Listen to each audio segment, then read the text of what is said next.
Sir ഈ വൈറലായതിനു ശേഷം ഈ വീഡിയോ കണ്ടിട്ടുണ്ടായിരുന്നോ? ഞാൻ ഒരു ദിവസം വാർത്താ ചാനൽ ഇത് കാണിക്കുന്നത് കണ്ടിരുന്നു. കണ്ടപ്പോ എന്താണ് തോന്നിയത്? കണ്ടപ്പോൾ എനിക്ക് ഒരു തമാശയായിട്ടാണ് തോന്നിയത്. ഒരു സിനിമ സ്റ്റൈൽ ചില കോമഡി സിനിമയിലെ കാണുന്നത് ആ പുള്ളിയുടെ ഭാവങ്ങൾ അത് മാത്രമല്ല സംസാര രീതി മനസാക്ഷി അന്നേരം അങ്ങനെ തോന്നി.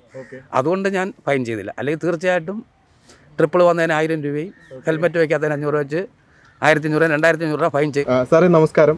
ഇപ്പോൾ നമ്മുടെ കൂടെ ഉള്ളത് വൈറലായ വീഡിയോയ്ക്ക് പിന്നിലെ ചടയമംഗലം സ്റ്റേഷനിലെ SI ദിലീപ് കുമാർ സാറാണ്.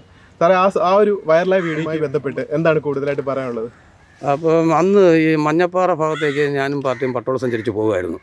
നിരന്ന സ്ട്രൈറ്റ് റോഡാണ്. ഒരു 3 പേര് ഹെൽമെറ്റ് വയ്ക്കാതെ വരുന്നത് ശ്രദ്ധയിൽപ്പെട്ടു. എന്നാൽ ഹെൽമെറ്റ് വയ്ക്കാതെ വരുന്നവർക്കും ട്രിപ്പിൾ വരുന്നവർക്കും ഫൈൻ കൊടുക്കാറുണ്ട്. പിന്നെ രേഖകൾ ആ സമയത്ത് തന്നെ രേഖകൾ പരിശോധിക്കും. അങ്ങനെയാണ് നമ്മൾ ചെയ്തുകൊണ്ടിരുന്നത്. അപ്പോൾ ഇവർ 3 പേരും വരുന്നത് കണ്ടപ്പോഴേ ഇവരെ തടഞ്ഞു നിർത്തണം നമ്മൾ ഉദ്ദേശിച്ചു. അതിൻ്റെ പേരിൽ ഇവർ നേരത്തെ നമ്മളെ കണ്ടിട്ട് അവർ വണ്ടി ഉടനെ നിർത്തി. ഒരാൾ ഇറങ്ങി അങ്ങ് പോയി, ഒരാൾ ഓടി, ഒരാൾ വണ്ടി തിരിച്ച് വിട്ടുപോയി. 2 വീലറാണ്.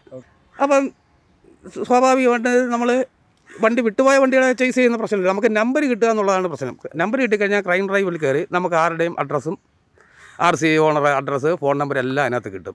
നമുക്ക് അവരെ വിളിച്ചു വരുത്തിയ നടപടികളേ ഉള്ളൂ. അങ്ങനെ അവർ വണ്ടി 2 പേര് പോയി. 3-ാമതൊരാൾ മാസ്കുമൊക്കെ വച്ചുകൊണ്ട് തിരിച്ചു വരുന്നു. ഞാൻ ആളിനെ കാര്യങ്ങൾ ചോദിച്ചവൻ പറഞ്ഞാൽ അത് റംസാൻ കിറ്റ് കൊടുക്കുന്ന അന്ന് പുണ്യമാസം തുടങ്ങുന്ന ദിവസമായിരുന്നാണ് എനിക്ക് തോന്നുന്നത്. ഭക്ഷണ കിറ്റാണ്. അപ്പോൾ ആ ഒരു പരിഗണന വെച്ച് 3 പേര് യാത്ര ചെയ്യാനുണ്ടാകുന്ന ദൂഷ്യഫലങ്ങൾ, ഹെൽമറ്റ് ഇല്ലാത്തതിൻ്റെ ദൂഷ്യങ്ങൾ, ഹെൽമറ്റ് വെച്ചാൽ നമുക്കുണ്ടാകുന്ന അപകടങ്ങൾ എത്രമാത്രം നമുക്ക് കുറയ്ക്കാൻ പറ്റും എന്ന് അതിന് ഞാൻ ഒരുപാട് എനിക്ക് അനുഭവമുള്ളതാണ്. ഹെൽമറ്റ് വെച്ച് എൻ്റെ അടിസ്ഥാനത്തിൽ മാത്രം ജീവൻ തിരിച്ചു കിട്ടിയ ആൾക്കാരുണ്ട്. അതിൻ്റെ ഗുണദോഷ ഫലങ്ങൾ ഇവരെ പറഞ്ഞ് ഞാൻ മനസ്സിലാക്കി. പുണ്യമാസമായിട്ട് ഈ റംസാൻ കിറ്റ് കൊടുക്കാൻ പോകുന്നു എന്നുള്ള ഒറ്റ കാരണം കൊണ്ട് ഇവർക്ക് താക്കീത് മാത്രമേ ഉണ്ടായുള്ളൂ. ശിക്ഷ നടപടികൾ സ്വീകരിച്ചിട്ടില്ല. ഇനി ഇവരുടെ ഭാഗത്തുനിന്ന് അല്ലെങ്കിൽ ഇത് കണക്കൊരു ഉണ്ടായാൽ കർശനമായ ശിക്ഷ നടപടി സ്വീകരിക്കുമെന്ന് ഞാൻ അവർക്ക് പറയുകയും ചെയ്തു. അങ്ങനെയാണ് ആ സംഭവമായത്. സാർ ഈ വൈറലായതിനു ശേഷം ഈ വീഡിയോ കണ്ടിട്ടുണ്ടായിരുന്നോ? ഞാൻ ഒരു ദിവസം വാർത്താ ചാനൽ ഇത് കാണിക്കുന്നത് കണ്ടിരുന്നു. കണ്ടപ്പോൾ എന്താണ് തോന്നിയത്? കണ്ടപ്പോൾ എനിക്ക് ഒരു തമാശയായിട്ടാണ് തോന്നിയത്. ഒരു സിനിമ സ്റ്റൈൽ ചില കോമഡി സിനിമയിലെ കാണുന്നതാണ് എനിക്ക് തോന്നിയത്. സാറിന്റെ ഡിപ്പാർട്ട്മെന്റിൽ നിന്ന് എന്തെങ്കിലും ഇതിനെപ്പറ്റി പറഞ്ഞിട്ടുണ്ടോ? മേലുദ്യോഗസ്ഥന്മാരൊക്കെ കണ്ടിരുന്നു. പിന്നെ ഞാൻ വണ്ടിയിൽ നിന്ന് ഇറങ്ങിയില്ല. കാര്യം വെച്ചാൽ നടപടി എടുക്കുന്നില്ല എന്നുള്ള ഒരു ഉദ്ദേശം കൊണ്ട് തന്നെ മാത്രമല്ല ഇത് വണ്ടി അങ്ങ് വിട്ടുപോയി. 2 പേര് അങ്ങ് പോയി. 3-ആളേ ഉള്ളൂ. പുള്ളി നടന്നു വരികയാണ്. ഞാൻ ഐഡൻറ്റിഫൈ ചെയ്തതിൻ്റെ പേര് പുള്ളിയെ താക്കീത് ചെയ്തു. പിന്നെ ഞാൻ കൈ കാണിച്ച് നിർത്തിയതുമല്ല, ഞാൻ പിടിച്ചതുമല്ല. പിന്നെ അങ്ങനെ വരുന്ന ഒരാളിനെ പിന്നെ ഫൈൻ ചെയ്യേണ്ട കാര്യമില്ല.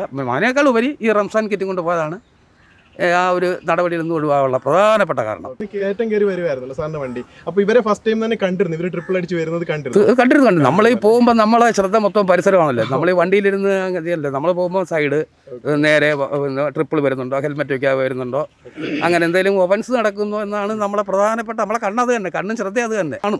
സാർ അതുപോലെ തന്നെ ഈ ഒരു വീഡിയോ കേരള പോലീസിന്റെ ഒഫീഷ്യൽ ഫേസ്ബുക്ക് പേജിൽ കൂടെ ഒരു ട്രോൾ പോലെയാണ് ഷെയർ ചെയ്തിട്ടുണ്ടായിരുന്നത്. ഇതെല്ലാം ജനങ്ങൾ ഏറ്റെടുത്തിട്ടാണ്. കാരണം നമ്മുടെ ഇങ്ങനത്തെ വയലേഷൻസ് വീഡിയോ വരുമ്പോഴത്തേക്ക് ജനങ്ങളെല്ലാം എഗനിസ്റ്റ് ആണ് പ്രതികരിക്കുന്നത്. ഇവർക്കെതിരെ കർശനമായിട്ടുള്ള ആക്ഷൻ എടുക്കണം, അതൊരു വലിയ ഒഫൻസ് ആണ്.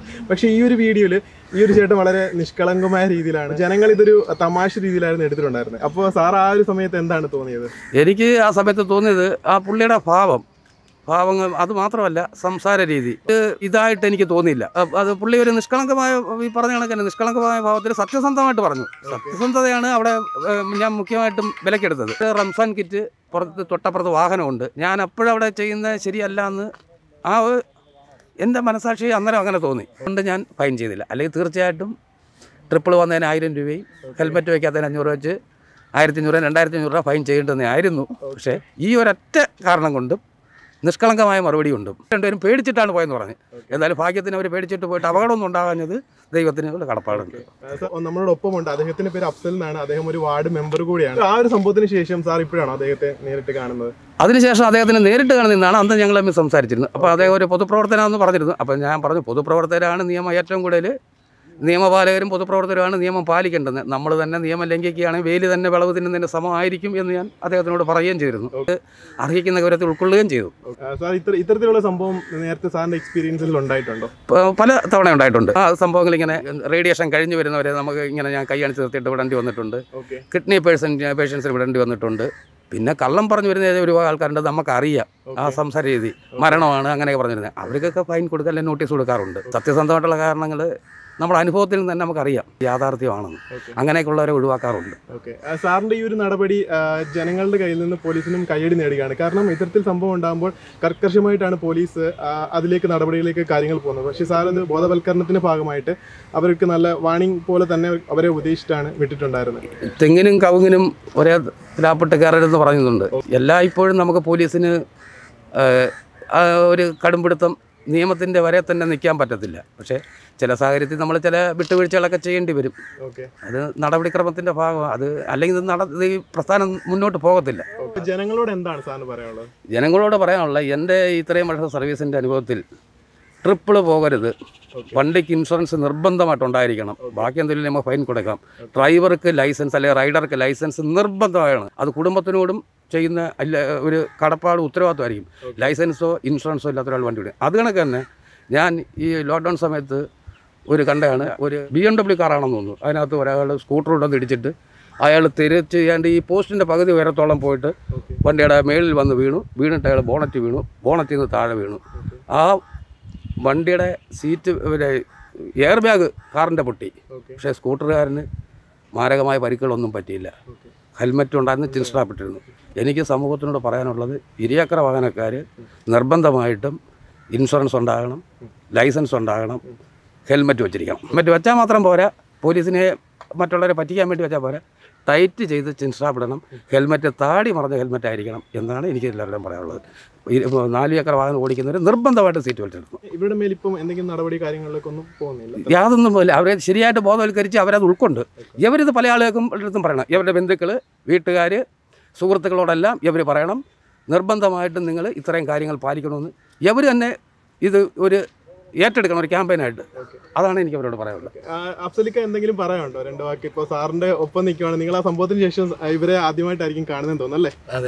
എന്താണ് സാറ് അന്ന് തന്നെ പിന്നെ നമ്മളോട് ഞാൻ കാര്യങ്ങൾ സാറിനോട് പറഞ്ഞപ്പോൾ സാർ അത് അക്സെപ്റ്റ് ചെയ്യുകയും അതനുസരിച്ച് ഞങ്ങളെ ശാസിക്കുകയും വേണ്ട നിർദ്ദേശങ്ങൾ തരികയും ഇനി ഇത് ആവർത്തിക്കരുത് എന്ന രീതിയിൽ എല്ലാ കാര്യങ്ങളും ഞങ്ങളെ പറഞ്ഞ് മനസ്സിലാക്കിയതിന് ശേഷമാണ് സാർ അവിടെ നിന്ന് വണ്ടിയെടുത്ത് പോയത്. ഞങ്ങൾ തീർച്ചയായും ആ ഒരു ഇതിലാണ് ഞങ്ങൾ പറഞ്ഞവരോടെല്ലാം ഞങ്ങളത് പറയുകയുണ്ടായി. സാർ ഈ റംസാൻ കിറ്റുമായി പോയതുകൊണ്ട് മാത്രമാണ് ഞങ്ങൾക്ക് പെനാൽറ്റി നൽകാതിരുന്നതെന്നും പിന്നെ ഞങ്ങൾക്ക് ആവശ്യമായ നിർദ്ദേശങ്ങളും ഉപദേശങ്ങളും ഒക്കെ ആദ്യം ശാസിക്കുകയും പിന്നെ ഉപദേശങ്ങളും നിർദ്ദേശങ്ങളും ഒക്കെ തരികയും ചെയ്തിട്ടാണ് പോയത് സാറ്. അതൊരു വലിയ അനുഗ്രഹമായിട്ടാണ് ഞങ്ങൾ കാണുന്നത്. ചടയമംഗലം സ്റ്റേഷനിലെ പോലീസുകാരല്ല ഇത്തരത്തിൽ ജനങ്ങൾക്കൊപ്പം നിൽക്കുന്ന പോലീസുകാരാണോ? തീർച്ചയായും മാന്യമായി പോകുന്നവർക്കെല്ലാം അവരുടെ ആവശ്യങ്ങൾ മാന്യമായ രീതിയിൽ ചെയ്തു കൊടുക്കുകയും ഉള്ള രീതിയിലാണ് എൻ്റെ അനുഭവത്തിൽ ഞാൻ പോകുമ്പോഴെല്ലാം എനിക്ക് അനുഭവപ്പെട്ടിട്ടുള്ളത്. അങ്ങനെ തന്നെ. ഈ ഒരു സംഭവത്തിന് ശേഷം ഹെൽമെറ്റ് ഇല്ലാതെ, മാസ്ക് ഇല്ലാതെ അല്ലെങ്കിൽ ട്രിപ്പിൾ അടിച്ച് വല്ലതും പോയിട്ടുണ്ടോ നിങ്ങൾ? തുച്ഛമായ നമ്മുടെ വീടിൻ്റെ പരിസരങ്ങളിലൊക്കെ പോകുമ്പോൾ ഹെൽമെറ്റ് ഇല്ലാതെ ആയിരുന്നു പോയിക്കൊണ്ടിരുന്നത്. ഇങ്ങനെ ഒരു സാറുമായുള്ള അനുഭവത്തിന് ശേഷം ഇപ്പോൾ ഹെൽമെറ്റ് സ്ഥിരമായി ഉപയോഗിച്ചാണ് പോകാറുള്ളത്. ഈ ക്യാമ്പയിൻ എല്ലാവരും ബോധവൽക്കരണം നടത്തണം. കൃത്യമായിട്ടും ഇത്തരം കാര്യങ്ങൾ സമൂഹത്തിൽ നമ്മളെ കൊണ്ടാകുന്ന രീതിയിൽ ഈ ബോധവൽക്കരണം നടത്തി എത്തിക്കണം. ഇരുചക്ര വാഹനക്കാർ നിർബന്ധമായിട്ട് ഹെൽമറ്റ് ഉപയോഗിക്കുക, ചിൻസ്ട്രാപ്പിടുക, താടി മറയുന്ന ഹെൽമറ്റ് ഉപയോഗിക്കുക, ഇൻഷുറൻസും ലൈസൻസും ഉണ്ടാകുക. ബാക്കി ഏത് കാര്യത്തിനും നമുക്ക് നിവൃത്തിയുണ്ട്. 4 ചക്രത്തിൽ പോകുന്നവർ ഫ്രണ്ട് സീറ്റുകാർ എയർ ബാഗ് ഉള്ളതാണ്, സീറ്റ് ബെൽറ്റ് നിർബന്ധമായിട്ട് ഉപയോഗിക്കുക. കഴിവതും ട്രാഫിക് നിയമങ്ങൾ ലംഘിക്കാതിരിക്കുക. സിഗ്നൽ കണ്ടാൽ വണ്ടി നിർത്തുക, സീബ്ര ലൈനിൽ വണ്ടി നിർത്താതിരിക്കുക. അല്പം ലേറ്റായി പോയാൽ നേരത്തെ എത്താമെന്നാണ് ബുദ്ധിമാന്മാർ പറഞ്ഞിട്ടുള്ളത്.